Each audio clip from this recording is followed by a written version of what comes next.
call us a democracy. Those people were vying, Alex, to be the president of the United States, the leader of this nation. And not a one of them whispered the word representative republic. Why? Because if we're a democracy, all you got to do is bring in a whole bunch of Mexicans, get them a driver's license, let them vote. You win. This will be, if we get to have this election, everybody put this down in your little Nicholasm book. If we get to have this election and Obama don't call it off because of a crisis, this will be the last election we have where you or I will be relevant. And I want to be specific. In a republic, if 51% vote to enslave the rest, it can't happen because the minority is protected. When you point out whether it was Eastern Europeans or Chinese or Mexicans or Lithuanians or whatever, you bring in enough voting blocks into key states where the Democrats admit they've put all these big immigrant waves into key Republican and Libertarian areas. Battleground Texas admitted it's to conquer Texas and, quote, we're going to get everybody's guns. I wouldn't care if you brought in 10 million Mexicans to Texas if we could get them to be libertarians. The problem is they are brought in by the Democrats, they're indoctrinated, and then they vote to take my guns. And the Democrats are there handing out fake driver's license, and they're allowed to do it, and the Republicans won't block it because they're part of it. It's so sinister. And then they say, well, it doesn't matter, America, just shut up and put up with it. And then now they're going to bring in, as it's been pointed out, most of these people coming in as refugees are folks who tried to conquer Syria and weren't able to do it. These are actually Wahhabists that are now coming into Europe, and then they post all these videos saying, we're here for the jihad. And it turns out they've been top fighters in Al-Qaeda 4 months ago. ISIS 4 months ago said, we're going to have a fake immigrant wave of 500,000 to take down Europe full of our people, and then they did it. And then the government said, come on in. I mean, you talk about crazy. Merkel and all these other people, when this is said and done, aren't getting away with it. Hey, let me tell you, Alex, you ask anybody that has a background in the Middle East, there's one tribe in the Middle East that is by far the meanest, the most valued warriors in the world over there, and that's the Wahhabis. Guess what those 10,000 coming in are, buddy? Wahhabi Sunni. I mean, I don't know. I don't know why we don't just get a gun and stick it to our head. We're shooting ourselves anyway. And by the way, you're talking to a man, Alex, of course you know this. I've read more elections than most people have ever even seen or heard of an election. Those thousands and tens and millions of illegals coming in here that are going to get driver's license and vote. Let me tell you something, folks. They're not really going to vote. They don't care about voting. But you can bet there are war rooms being set up right now, by the Democrats. And they're gathering all these names and all these absentee ballots. And those people are going to be voting like you've never seen. You're going to see the greatest percentage of voting in that block of people of any group in America. And not a one of them can read a stitch of the voting ballot. They're going to vote. That's why I say this is the last election we'll have, Alex. Incredible. I want to air this 35-minute documentary where Josh Owens and Jakari Jackson came up and interviewed you about a month ago. And if you want, tell me now. Don't feel pressured. Rob Dew's coming back. I got 3 hours, 4 hours to host tomorrow. So I got to go get some sleep. But I'm going to be watching when I get home for about an hour in bed on my iPad. If you'd like us to air this 35-minute documentary, which we're about to air, and then have you come back for 15, 20 minutes for any questions, even if you can't watch it via video Skype, it's going on YouTube right now. Rob Dew's posting it right now. It'll be up in 5 minutes at Infowars.com. The New Clinton Chronicles 2015 with Larry Nichols. You can watch it right along with us, and then we'll come back to you 15, 20 minutes afterwards. We've got a whole raft of other guests and analysis, but former top Clinton advisor Larry Nichols is our guest. We're going to go to this piece, Larry. I want to thank you, and then you decide whether you want to come back in about 35 minutes. Do you want to? That'll be all right. I'll do it. I'm sick enough anyway. I can stay up. I'm not going to be resting. Well, I don't want to keep you too late. Just come back after you've seen it. Come back after you've seen it, Give us your take on it, and then we'll continue with the transmission. So thank you very much, Larry. We're going to come back to you. Buddy. Thank you, my friend, in about 35 minutes. And listen, what Larry is saying in the main is true. He believes what he's saying. I can tell you what I hear. I have no fault with it. No other country, whether it was Germany or Mexico or anybody in the past, would put up with unlimited foreigners coming in and then changing your laws and customs and saying German women don't wear short miniskirts. It makes the radical Muslims upset. That's up to a woman, her husband, her family. It's up to parents what your children wear. Not up to somebody fresh off the boat from North Africa. But this is political correctness where any foreigner, anybody different, you bow to them.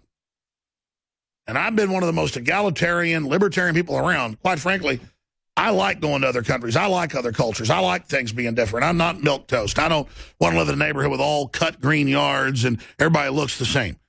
But that's the fun thing about real diversity. Bringing in oppressive cultures and submitting to them is the opposite of diversity, and I'm not about to put up with it. I'm here to tell you. You look at InfoWars, it's the heart of true libertarianism, true diversity of ideas, diversity of culture, diversity of religion, very tolerant. But being tolerant means you better damn well be tolerant of me. Because the moment you're not tolerant of me, you're my enemy. I don't care if you're Homeland Security with all your Stasi advisors. I don't care if you're the New World Order. I don't care if you're a radical Muslim. I don't care if you're the Weather Underground. I don't care if you're the Ku Klux Klan. I don't care who you are. You want to run my life and tell me how to live and tell me how you're all high and mighty and how I'm not intellectual and you got all the answers. You can go straight to hell. And the big master conductors of all this tyranny are the globalists. They're the ones playing us off against each other, and I'm tired of it. So here's the premiere of a really good documentary put together by Josh Owens and with the help of Jakari Jackson and others. And it will be posted, I'm told it's being posted right now, to Infowars.com. And it will get up there on the site. And that is the New Clinton Chronicles 2015. So I want to thank the crew for the superlative job they've done. I'm going to now become a viewer and a listener, not a participant. I'm going to go punch out, go to bed, cook my kids breakfast while I'm watching in the morning live. They're in the kitchen on the computer. And then I will be back, Lord willing, tomorrow at 11 a.m. Central for the 4 hours that'll finish up this transmission. The whole schedule's at Infowars.com/moneybomb. If you haven't given, if you haven't donated, if you haven't spread the word, even if you don't have $1 to give, that's fine. Your email list, your Facebook, your Twitter, your YouTube. Tell folks to tune in to the what's left. What's left? Basically 14 hours, 13 and a half hours. How many hours are left here? Give me the math. Yeah, 13 hours and 35 minutes. So spread the word. I can't do math anymore. I'm too tired. I mean, you do 12 to 12, I guess it's 12 hours. And then 13, 14, 15. I guess we're going to 3 o'clock. So you're right. It's like 14, 15 hours. 3 o'clock tomorrow, ladies and gentlemen. I'm public educated. It's fuzzy math. It's Planned Parenthood agenda. It's Common Core. So it doesn't matter. We got 100 hours of broadcast, even though it's really 15 hours. We got 1 hour of broadcast. You didn't build that business, and if you raise the debt, it doesn't raise the debt. And this isn't the New Clinton Chronicles 2015. Here it is. We'll be back with Rob Dew and Larry Nichols. Stay with us. Thanks for all your support.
I was there at the beginning, inside the Clinton machine.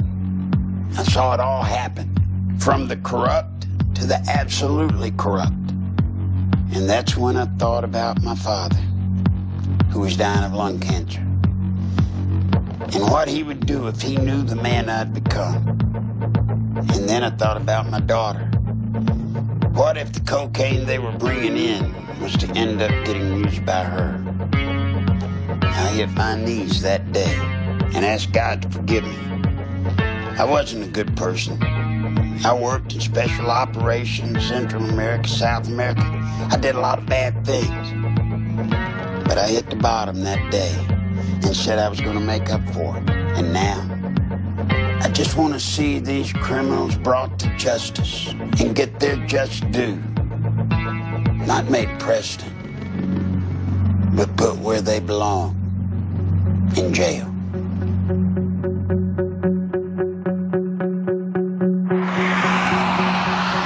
One thing about Hillary, Bill was just a good-timing guy. But Hillary, she's an animal.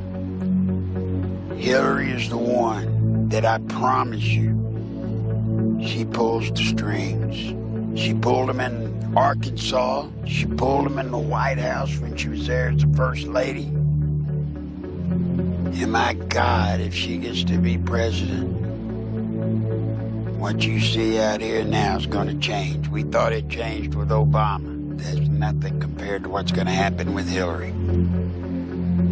And I tell you right now, I will stop Hillary.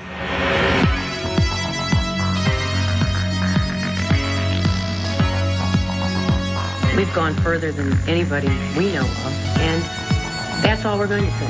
And people can ask us 100 different ways and from 100 different directions. And we're just going to leave the ultimate decision up to the American people. I really just want everybody to take a deep breath and relax and just, sit back, because here they come again. We're going to have to just ride through this as we have so many of these other false accusations. Let me get the air clear about this.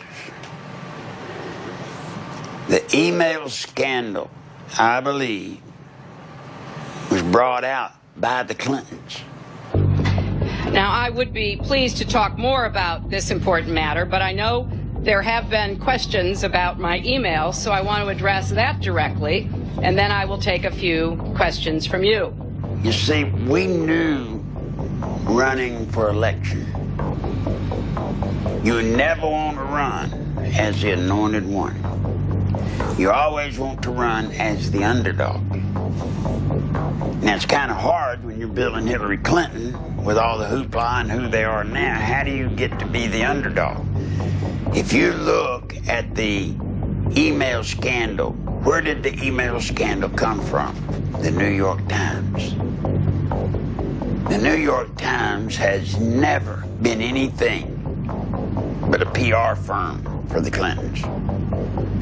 Even if they had it, there is no way the New York Times would have broke a story about Hillary that could do damage to her. But look what she's done. They have used the email scandal to catapult them into an underdog status. Now, as we get closer to the election, when you get through the primary and you get into the general election, I can tell you, New York Times, read my lips. Go ahead and write the article. It's probably already written. Right when they get into the general election, you know what they're going to say? They're going to say, oh, we've checked all this out, and it turns out there was nothing to it. That's what's going to happen. It's all used to stage Hillary. Now, if you don't believe me, remember when Hillary ran against Barack Hussein Obama. She should have used our system then, but she didn't. She came in as she was the anointed one, and he whooped her. She's not making that mistake this time.